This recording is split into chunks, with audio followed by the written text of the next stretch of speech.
Hello guys, ഞാൻ ഗംഗ. അപ്പോൾ ഞാനൊരു ഷോർട്സ് വീഡിയോ ഇട്ടിട്ടുണ്ടായിരുന്നു, അതുപോലെ തന്നെ ഒരു ലോങ് വീഡിയോ ഇട്ടിട്ടുണ്ടായിരുന്നു. അപ്പോൾ അതിനകത്തൊക്കെ വന്ന കമൻസ് ആണ് എനിക്ക് പേഴ്സണലായിട്ട് കുറച്ച് DM മെസ്സേജസും വന്നു. CBT എക്സാം എങ്ങനെയാണെന്നുള്ള കാര്യം. CBT എക്സാം എന്ന് കേൾക്കുമ്പോൾ എല്ലാവർക്കും ഒരു പേടിയാണ്. CBT എങ്ങനെയാണ് അറ്റൻഡ് ചെയ്യേണ്ടത്, എന്താണ് ചെയ്യേണ്ടത്? ഒരു കമ്പ്യൂട്ടർ ബേസ്ഡ് എക്സാം എന്ന് പറയുമ്പോൾ തന്നെ എല്ലാവർക്കും ഭയങ്കര ടെൻഷനാണ്. അതായത് ആൻസർ മാറ്റാൻ പറ്റുമോ, ചെക്ക് ചെയ്യാൻ പറ്റുമോ, റിവ്യൂ ചെയ്യാൻ പറ്റുമോ, മാറ്റാൻ പറ്റുമോ, അങ്ങനെയുള്ള പല പല പല പല ഡൗട്ടുകളാണ് ഒരുപാട് പേര് എനിക്ക് മെസ്സേജ് അയച്ചത്. അപ്പോൾ ഇന്നത്തെ വീഡിയോയിൽ ഞാൻ പറയാൻ പോകുന്നത് CBT എക്സാമിനെ കുറിച്ചുള്ള കംപ്ലീറ്റ് എക്സ്പീരിയൻസ് ആണ്. അപ്പോൾ ആദ്യമായിട്ട് എന്താണ് CBT എന്ന് പറയുന്നത് കമ്പ്യൂട്ടർ ബേസ്ഡ് ടെസ്റ്റ് ആണ്. അതായത് നിങ്ങളൊരു എക്സാം സെന്ററിൽ പോയിരിക്കും, അവിടെ നിങ്ങൾക്ക് അലോട്ട് ചെയ്തിട്ടുള്ള ഒരു കമ്പ്യൂട്ടർ ഉണ്ടായിരിക്കും. ആ കമ്പ്യൂട്ടറിൽ നിങ്ങളുടെ ക്ലീയുടെ എക്സാം ക്വസ്റ്റ്യൻസ് വരും. ആ എക്സാം ക്വസ്റ്റ്യൻസ് നിങ്ങൾ കമ്പ്യൂട്ടറിൽ തന്നെ ആൻസർ ചെയ്യുന്ന ആ ഒരു രീതിക്കാണ് കമ്പ്യൂട്ടർ ബേസ്ഡ് ടെസ്റ്റ് അല്ലെങ്കിൽ CBT എന്ന് പറയുന്നത്. ഇനി എക്സാം ഹാളിൽ എന്താണ് സംഭവിക്കുന്നത്, എക്സാം ഹാളിൽ എന്തൊക്കെയാണ് നടക്കുന്നതെന്നും എക്സാം ഹാളിൽ എന്തൊക്കെയാണ് കൊണ്ടുപോകേണ്ടതെന്നും എക്സ്പ്ലെയിൻ ചെയ്ത് ഞാനൊരു വീഡിയോ നേരത്തെ തന്നെ ഇട്ടിട്ടുണ്ട്, അത് ഞാനിവിടെ കൊടുത്തേക്കാം. അപ്പോൾ എക്സാം ഹാളിൽ കയറി കഴിഞ്ഞാൽ നിങ്ങൾ ആദ്യമായിട്ട് ചെയ്യുന്നത് നിങ്ങൾ അവിടെ പോയി രജിസ്റ്റർ ചെയ്യുമായിരിക്കും.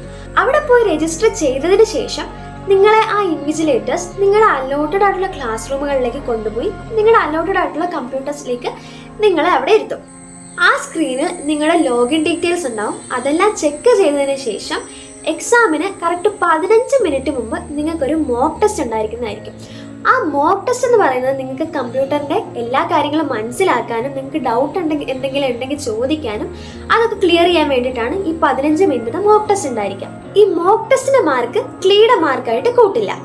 ഈ സമയത്തായിരിക്കണം നിങ്ങളുടെ കീബോർഡ് അതുപോലെ തന്നെ മൗസ് ഈ കാര്യങ്ങളെല്ലാം കൃത്യമായിട്ട് വർക്ക് ചെയ്യുന്നുണ്ടോ എന്ന് നിങ്ങൾ നോക്കണ്ടേ. അതെന്തായാലും വർക്ക് ചെയ്യുന്നുണ്ടാവും. അതെന്തെങ്കിലും ഇഷ്യൂ ഉണ്ടെങ്കിൽ അപ്പോൾ തന്നെ അവിടുത്തെ ഇൻസ്ട്രക്ടറിനെ അറിയിക്കുക. ഇനി ഈ കമ്പ്യൂട്ടറിലെ സ്ക്രീൻ എങ്ങനെയായിരിക്കും എന്നുള്ള കാര്യം പറഞ്ഞുതരാം. അതായത് ഒരു സ്ക്രീനിൽ അതിൻ്റെ ലെഫ്റ്റ് ടോപ്പ് സൈഡിൽ നിങ്ങളുടെ പേരും ഫോട്ടോയും കാൻഡിഡേറ്റ് ID ഇതുപോലത്തെ കാര്യങ്ങളെല്ലാം ലെഫ്റ്റ് ടോപ്പിൽ ഉണ്ടാവും. അതിൻ്റെ തൊട്ട് താഴെ തന്നെ നിങ്ങൾ ഏത് സബ്ജക്റ്റ് ആണ് ആൻസർ ചെയ്യുന്നതെന്നുള്ള ടോപ്പിക്സ് ഉണ്ടാവും. അതായത് ഇപ്പോൾ ലീഗൽ ലാംഗ്വേജ്, റീസണിങ്, അതുപോലെ ഇംഗ്ലീഷ്, അങ്ങനെ ഓരോ ടോപ്പിക്സുകൾ അതിൻ്റെ താഴെ എഴുതിയിട്ടുണ്ടാവും. ആ ടോപ്പിക്കുകളുടെ താഴെയായിരിക്കും ആ ക്വസ്റ്റ്യൻസ് ഉണ്ടാവുക. അതിൻ്റെ കൂടെ തന്നെ നിങ്ങളുടെ 120 മിനിറ്റ്സ് ടൈമറും ഉണ്ടാവും. അത് 3 കാര്യങ്ങളാണ് ഈ ലെഫ്റ്റ് ടോപ്പ് സൈഡിൽ വരാൻ പോകുന്നത്. അപ്പോൾ നിങ്ങളുടെ പേരും ഡീറ്റെയിൽസും അതുപോലെ തന്നെ ടൈമറും അതുപോലെ തന്നെ സബ്ജക്റ്റിൻ്റെ കാര്യങ്ങളും. അപ്പോൾ അതിൻ്റെ തൊട്ട് താഴെയായിട്ടാണ് നിങ്ങളുടെ MCQ ടൈപ്പ് ക്വസ്റ്റ്യൻസ് വരാൻ പോകുന്നത്.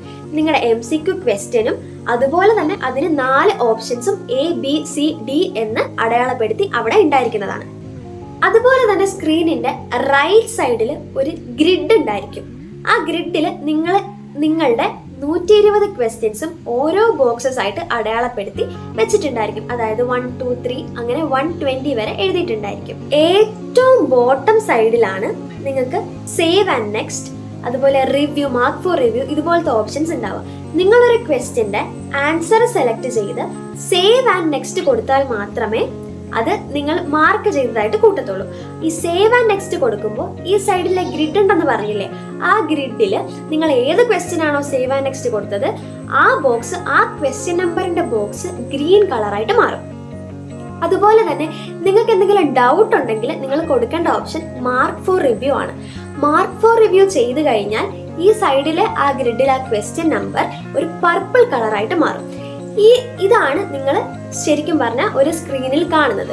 അപ്പൊ നിങ്ങളൊരു ക്വസ്റ്റ്യൻ ചെക്ക് ചെയ്തിട്ട് അത് അറ്റൻഡ് ചെയ്യാതെ വിടുവാണെങ്കിൽ ആ ക്വസ്റ്റ്യൻ റെഡ് കളറിലായിരിക്കും ഈ ഗ്രിഡിൽ കാണുന്നത്. അതുപോലെ തന്നെ നിങ്ങൾ വിസിറ്റ് ചെയ്യാത്ത ക്വസ്റ്റ്യൻസ് ഉണ്ടല്ലോ, നിങ്ങൾ ഇതുവരെ നോക്കാത്ത ക്വസ്റ്റ്യൻസ്, ആ ക്വസ്റ്റ്യൻസ് എല്ലാം വൈറ്റ് അല്ലെങ്കിൽ ഒരു ഗ്രേ ഷെയ്ഡിലുള്ള കളറിലായിരിക്കും ഈ ഗ്രിഡിൽ കാണുന്നത്. അപ്പോൾ നിങ്ങൾക്ക് ഏതൊക്കെ ക്വസ്റ്റ്യൻസ് ആണ് നിങ്ങൾ അറ്റംപ്റ്റ് ചെയ്തത്, ഏതൊക്കെയാണ് നിങ്ങൾ വിസിറ്റ് ചെയ്യാത്തത്, ഏതൊക്കെയാണ് നിങ്ങൾ റിവ്യൂ ഇട്ടേക്കുന്നതെന്നെല്ലാം ക്ലിയർ ആയിട്ട് ഈ ഗ്രിഡിൽ നോക്കിയാൽ നിങ്ങൾക്ക് മനസ്സിലാവും. ഇപ്പോൾ പറഞ്ഞതിൽ നിങ്ങൾക്ക് ഡൗട്ട് ഒന്നും ഇല്ലാന്ന് വിചാരിക്കുന്നു. ഡൗട്ട് എന്തെങ്കിലും ഉണ്ടെങ്കിൽ വീഡിയോ ഒന്നും കൂടെ കണ്ടു നോക്കുക. അപ്പോൾ ഇതാണ് ഒരു CBTയുടെ സ്ക്രീൻ എന്ന് പറയുന്നത്. ഇത്രയും കാര്യങ്ങളേ ഉള്ളൂ ഇതിനകത്ത് ശ്രദ്ധിക്കാൻ. നിങ്ങൾ ശ്രദ്ധിക്കേണ്ട ഇമ്പോർട്ടൻ്റ് ആയിട്ടുള്ള കാര്യം ടൈമാണ്. നിങ്ങൾ ഏതെങ്കിലും ക്വസ്റ്റ്യന് വെറുതെ ടൈം വേസ്റ്റ് ചെയ്യുന്നുണ്ടോ എന്നുള്ള കാര്യം ശ്രദ്ധിക്കാൻ നിങ്ങൾ മറക്കരുത്. എന്തെങ്കിലും ഒരു ക്വസ്റ്റ്യൻ ഡൗട്ട് വരുവാണെങ്കിൽ മാർക്ക് ഫോർ റിവ്യൂ ഇട്ട് കൊടുത്തു കഴിഞ്ഞാൽ ലാസ്റ്റ് വന്ന് നിങ്ങൾക്ക് വീണ്ടും അത് നോക്കാനും ചെക്ക് ചെയ്യാനും പറ്റും. ഇനി ഇതിന്റെ ഇമ്പോർട്ടൻ്റ് ആയിട്ടുള്ളൊരു കാര്യം പറയാന്ന് വെച്ച് കഴിഞ്ഞാൽ CBT വേഴ്സസ് OMR. CBT ആണ് പേഴ്സണലി എനിക്ക് കൂടുതൽ കൺവീനിയൻ്റ് ആയിട്ടും കംഫർട്ടബിൾ ആയിട്ടും തോന്നിയത്.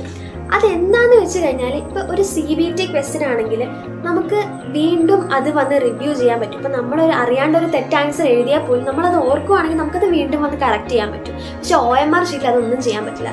അതുമല്ല CBTയിലാണെങ്കിൽ നിങ്ങൾക്ക് ആ ഗ്രിഡിൽ നോക്കിയാൽ അറിയാം നിങ്ങൾ ഏത് ക്വസ്റ്റ്യൻ അറ്റംപ്റ്റ് ചെയ്തു, ഏത് നിങ്ങൾ റിവ്യൂവിനിട്ടു, ആ കാര്യങ്ങളെല്ലാം അറിയാം. പക്ഷെ OMR ആണെങ്കിൽ അതൊരു ടെൻഷനായിരിക്കും. അയ്യോ ഞാൻ ഏതാണ് ഇട്ടത് എന്നുള്ള കാര്യം നമുക്ക് പെട്ടെന്ന് നോക്കിയാൽ നമ്മൾ അറിയത്തില്ല.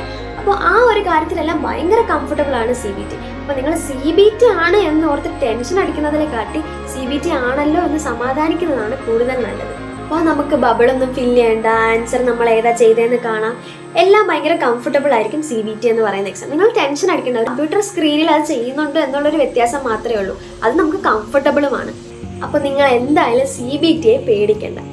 എന്തെങ്കിലും ഡൗട്ട് ഉണ്ടെങ്കിൽ എന്തായാലും കമൻറ്റ് ബോക്സിൽ ചോദിക്കണം. ഞാൻ ആ മെസ്സേജ് കണ്ട ഉടനെ തന്നെ റിപ്ലൈയോ അല്ലെ അതുപോലത്തെ ഒരു വീഡിയോയോ ഇടുന്നതായിരിക്കും. ഓക്കെ, അപ്പോൾ ഹാപ്പി ലേണിംഗ്, ബൈ.